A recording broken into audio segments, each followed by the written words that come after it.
Gehlot cabinet की अहम बैठक है। सीएम अशोक गहलोत की अध्यक्षता में ये बैठक होगी। मुख्यमंत्री आवास पर यह बैठक की जानी है।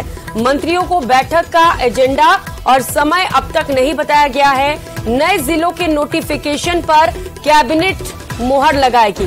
तहसील अपग्रेडेशन का काम पूरा हो चुका है, तो तहसील अपग्रेडेशन का काम पूरा होने के बाद नए तहसीलों पर मुहर लगाई जाएगी। बाबूलाल सहयोगी हमारे साथ जुड़ चुके हैं।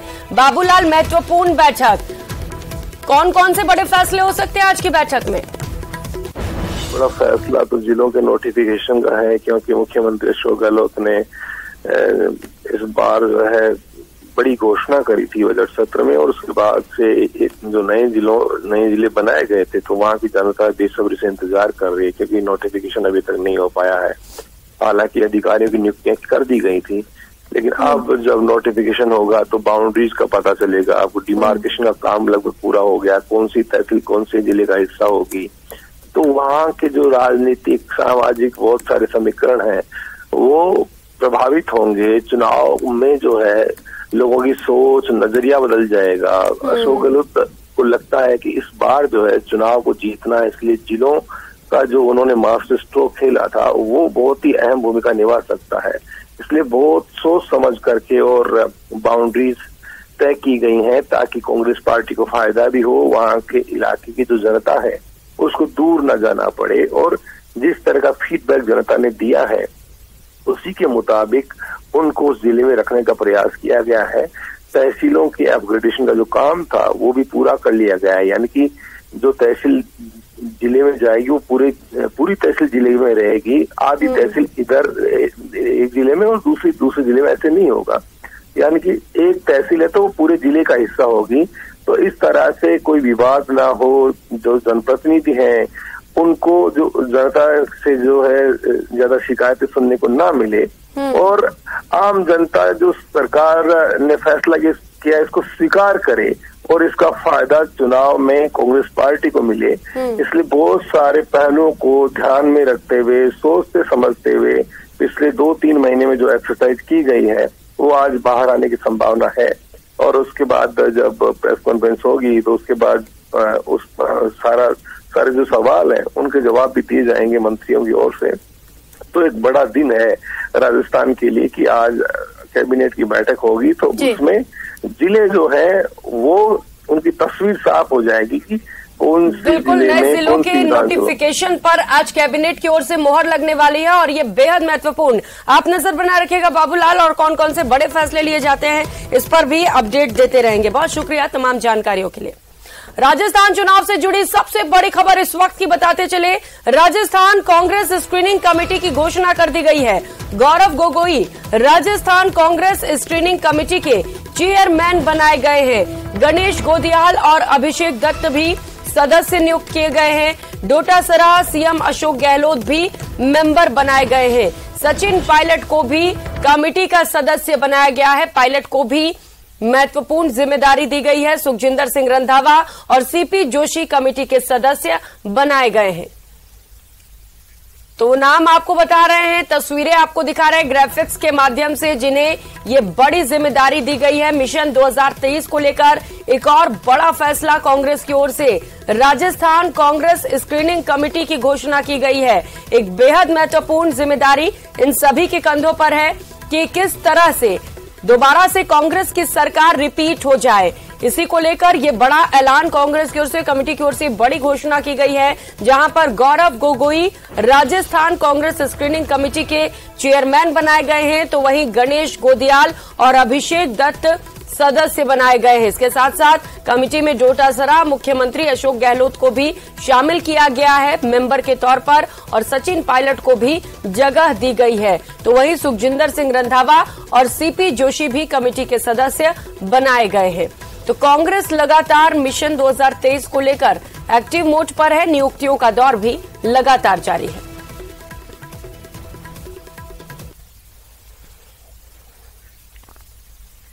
रुक कर लेते हैं बड़ी खबर का। टोंक से बड़ी खबर है, जहां पर फिर सड़क पर कांग्रेस की गुटबाजी उजागर हुई है।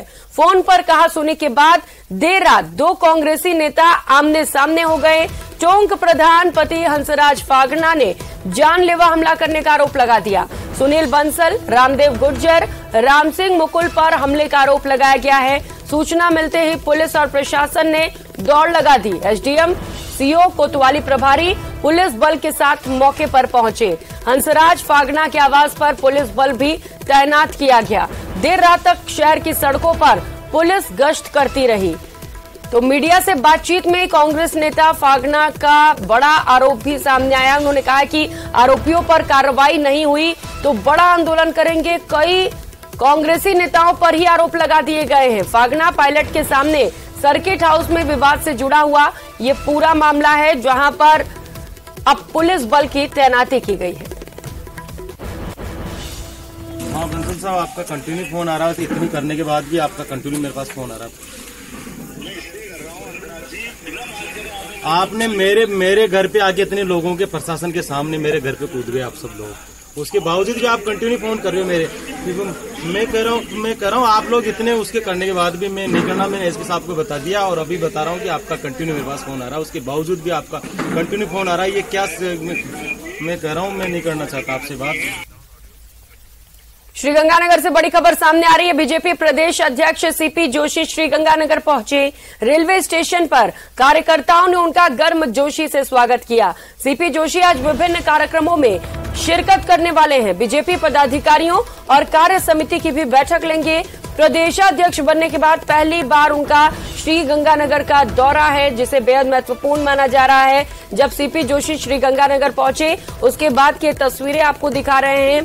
बड़ी संख्या में वहां पर बीजेपी के कार्यकर्ता नेता पहुंच गए और इसके बाद भव्य स्वागत किया गया। बताया जा रहा है कि वो यहां पर बैठक भी करने वाले हैं, खास मुलाकात भी करेंगे और निश्चित तौर पर जमीन पर अभी वहां पर बीजेपी की क्या स्थिति है इसे भी जानने की कोशिश की जाएगी।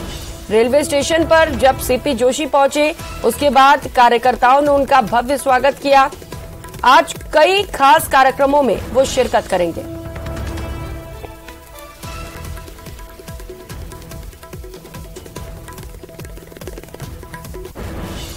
करेंगे मुख्यमंत्री आवास पर आज अंगदान किया जाना है। अंगदान महादान का कार्यक्रम तय किया गया है। 25 mobile food testing lab, 10 ambulance, 275 चिकित्सा संस्थानों का शिलान्यास भी किया जाएगा। लोकार्पण कार्यक्रम भी है।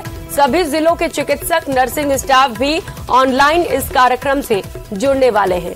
तो अंगदान महादान कार्यक्रम का आयोजन आज मुख्यमंत्री आवास पर किया जाना और इसके साथ साथ कई विभिन्न कार्यों का लोकार्पण और शिलान्यास भी होगा। नर्सिंग स्टाफ भी इस कार्यक्रम से जुड़ने वाले हैं। ऑनलाइन ये सभी जुड़ेंगे। तो अंगदान को बढ़ावा देने के लिए मुख्यमंत्री की ओर से ये खास पहल की गई है। मुख्यमंत्री आवास पर अंगदान महादान कार्यक्रम का आयोजन किया जाना है। करौली से बड़ी खबर सामने आ रही है। आज से एबीवीपी की न्याय पदयात्रा निकाली जाएगी। करौली से जयपुर के लिए पदयात्रा रवाना होगी। महिला उत्पीड़न और पेपर लीक के विरोध में न्याय पदयात्रा निकाली जानी है। आज करौली में आम सभा का भी आयोजन होगा। 10 अगस्त को न्याय पदयात्रा जयपुर पहुंचेगी। तो पेपर लीक जैसे गंभीर मामले को लेकर एबीवीपी की ओर से न्याय पदयात्रा निकाली जानी है। करौली से निकलते हुए ये पदयात्रा जयपुर पहुंचेगी और 10 अगस्त को ये यात्रा जयपुर पहुंचेगी, जहां पर जोरदार प्रदर्शन किया जाना है। रुक लेते हैं एक और बड़ी खबर का। कोटा से बड़ी खबर है, जहां पर चाकू से हमला कर सब्जी व्यवसायी से लूटपाट का मामला सामने आया है। पुलिस ने 2 बदमाशों को गिरफ्तार कर लिया है। आरोपी मोहम्मद हुसैन और अभिषेक मीना मकबरा दोनों को गिरफ्तार किया गया है। तो चाकू की नोक पर व्यवसायी से लूटपाट की वारदात को अंजाम दिया गया था, जिसके बाद से ही पूरे क्षेत्र में हड़कंप मचा हुआ था। लगातार गिरफ्तारी की मांग की जा रही थी और इस बीच ये बड़ी खबर आपको बता रहा है, पुलिस ने 2 आरोपियों को गिरफ्तार कर लिया है। अब आगे की कार्रवाई जारी है।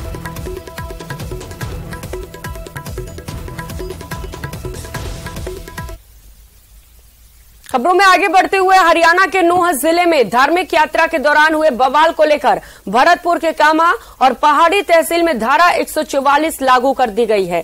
साथ ही इलाके में किसी भी प्रकार के आयोजनों से पहले प्रशासन की अनुमति लेनी होगी। वहीं पुलिस सोशल मीडिया पर भी पैनी निगाहें रखी हुई है और अफवाह उड़ाने वालों पर सख्ती से कार्रवाई की जाएगी। तो हरियाणा के नूंह में जो हिंसा हुआ उसे लेकर राजस्थान में भी सरकार पूरी तरह से अलर्ट मोड पर है। पुलिस बल की तैनाती की गई है, धारा 144 लागू की गई है और इसके साथ साथ साफ तौर पर पुलिस की ओर से संदेश है कि अगर कोई भी हिंसा फैलाने की कोशिश करता है तो उसके खिलाफ सख्त कार्रवाई की जाएगी। सोशल मीडिया का प्रयोग किया जाता है हिंसा फैलाने के लिए और यही वजह है कि सोशल मीडिया पर भी पुलिस ने पैनी निगाहें लगा रखी हैं। वहीं हरियाणा के नूंह में हिंसा को लेकर सीएम अशोक गहलोत ने ट्वीट कर कहा कि मणिपुर के बाद अब हरियाणा में हो रही हिंसा पूरे देश के लिए चिंताजनक है। मैं सभी पक्षों से शांति बनाए रखने की अपील करता हूं। पुलिस प्रशासन को सख्ती से कार्रवाई कर हिंसा रोककर शांति बहाली करनी चाहिए। पड़ोसी राज्य होने के कारण हमारा चिंतित होना स्वाभाविक है। हमारे सीमावर्ती जिलों में राजस्थान के पुलिस प्रशासन चौकस है और यहां पर पूर्णतः शांति है। प्रदेश में अशांति फैलाने के किसी भी प्रयास से सख्ती से निपटा जाएगा। तो मुख्यमंत्री अशोक गहलोत की ओर से भी ये सख्त संदेश उन सभी के लिए जो हिंसा फैलाने की कोशिश राजस्थान में भी कर सकते हैं। इसी को लेकर ये ट्वीट किया गया और साफ तौर पर कहा गया है कि अगर कोई राजस्थान में हिंसा फैलाने की कोशिश करता है तो सख्त कार्रवाई होगी। रुक लेते हैं अगली खबर का। बीजू जॉर्ज जोसेफ आज से अपना पदभार संभालेंगे। राजधानी के पुलिस कमिश्नर होंगे। आज से ये नई जिम्मेदारी वो संभालेंगे। आनंद श्रीवास्तव बीजू जॉर्ज जोसेफ को अपनी जिम्मेदारी आज सौंपेंगे। बीजू जॉर्ज जोसेफ जयपुर के नए पुलिस कमिश्नर होंगे। मंगलवार को राज्य सरकार ने आदेश जारी किया था। तो आज से जोसेफ अपना पदभार ग्रहण करेंगे और कई महत्वपूर्ण जिम्मेदारियां उनके ऊपर। तो वहीं जयपुर के पुलिस कमिश्नर आनंद श्रीवास्तव को बुधवार को शहर रिजर्व पुलिस लाइन में विदाई दी गई। एडीजी आनंद श्रीवास्तव जयपुर पुलिस कमिश्नरेट के पहले ऐसे अफसर हैं जो कि रिकॉर्ड 4 साल 7 महीने तक पुलिस कमिश्नर के पद पर रहे। विदाई समारोह में पुलिस कमिश्नर आनंद श्रीवास्तव संपर्क सभा में पुलिस के जवानों से रूबरू हुए, जहां उन्होंने खुलकर जवानों से बातचीत की, अपने अनुभव भी शेयर किए और इस दौरान पुलिसकर्मियों और उनके होनहार बच्चों को प्रशस्ति पत्र देकर सम्मानित भी किया गया। आपको बता दें कि एक दिन पहले ही एडीजी आनंद श्रीवास्तव का एडीजी लॉ एंड ऑर्डर के पद से ट्रांसफर हुआ था। वे आज नए police commissioner ADG Biju George Joseph को चार्ज सौंपेंगे। इसके पहले शहर पुलिस लाइन में कमिश्नरेट के तमाम अफसरों और जवानों को की तरफ से उन्हें विदाई दी गई। अपने अधिकारियों के बीच में था और अलग अलग कैपेसिटी में अलग अलग पदों पर मैंने जयपुर पुलिस का मैं बहुत लंबे समय तक पार्ट रहा हूँ। मैंने कमिश्नर के अलावा भी लंबे समय तक जयपुर में काम किया है। कुल मिला के जयपुर पुलिस के साथ मेरा एसोसिएशन 12 वर्षों का। तो ये जवान, ये जो हमारे अधिकारी हैं जो रात दिन कंधे से कंधा मिलाकर राजधानी में पुलिसिंग करते हैं, नई तरीके की और तरह तरह की जो भी चुनौतियां आती हैं, जो समस्याएं आती हैं, जो भी चैलेंजेस आते हैं, उनका समाधान ढूंढते हैं, उनका हल ढूंढते हैं।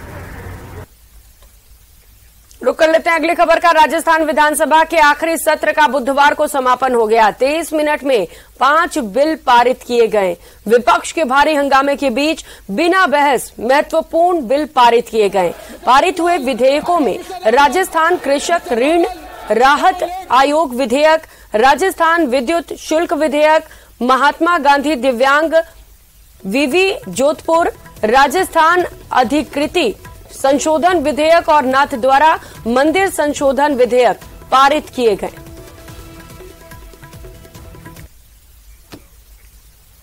तो वहीं लाल डायरी को लेकर प्रदेश में जारी सियासत के बीच बुधवार को डायरी का पहला पार्ट सामने आ गया। बर्खास्त मंत्री राजेंद्र गुढ़ा ने कथित एक पार्ट को रिलीज करते हुए राजस्थान क्रिकेट एसोसिएशन में भ्रष्टाचार को उजागर करने का दावा किया।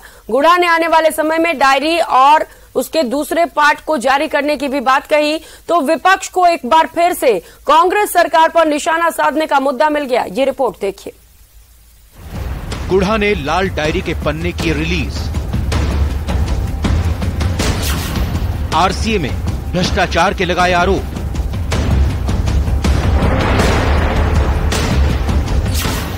मुख्यमंत्री के पीए का भी लिया नाम।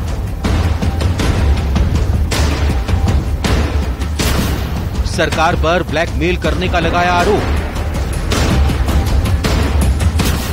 गुढ़ा के खुलासे पर बढ़ा सियासी बवाल।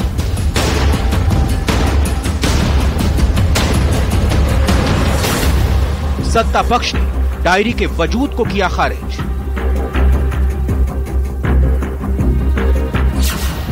विपक्ष ने डायरी को बनाया हथियार। ऐसा लगता है कि लाल डायरी के 3 पन्ने बोल रहे हैं और सियासत के राज खोल रहे हैं। डायरी पर बवाल, सियासत में उबाल।